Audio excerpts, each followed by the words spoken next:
Despite heavy pressure and strict force, Buckley directly lowered the Queen of the Sea, Salter, along with her container into the sea and also jumped in himself. The team could do nothing, just watched helplessly.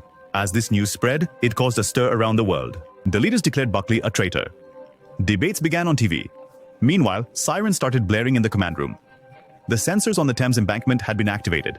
Technicians detected the presence of 9 aquatic creatures infiltrating the venue through the pipeline. Now everyone was on alert mode. Just then, a tall, mysterious aquatic envoy named Tide appeared. Threatening the humans, he said that Salter should be handed over to them immediately, but his intention was not to save his people. Something else was going on. In fact, the entire aquatic race had declared Salter a criminal. Her crime was that she had left her own species to save a human's life, which was the biggest sin according to their rules. Kate clearly stated that Salter had already escaped from human captivity, but Tide remained adamant. If Salter is not handed over, the sea will launch an open attack on humans. Kate said in a cold tone, "You will get Salter." Now the situation was that both Buckley and Salter were targets of humans and aquatic creatures. They had no choice but to hide in an abandoned warehouse. Salter was once the queen of the sea, but now she had become a criminal for her entire species. Thinking this, Buckley's heart filled with guilt. He remembered the explosion underwater when he was almost lost in the sea forever. If Salter hadn't held him tightly and used her strength to create a shield to bring him to the surface, he wouldn't have survived. After seeing death so closely, these two people from different worlds slowly began to feel something for each other. Meanwhile, Buckley called his daughter from a phone. He planned to use his wife's car as cover to hide somewhere else, but he had no idea that his wife was already under strict military surveillance. The place where they decided to meet was surrounded by the military in the blink of an eye, and the news reached the American general directly. The general immediately ordered the soldiers to be sent to the spot. The previously released public video by the aquatic team turned out to be false. Salter had never made any inflammatory remarks against humans.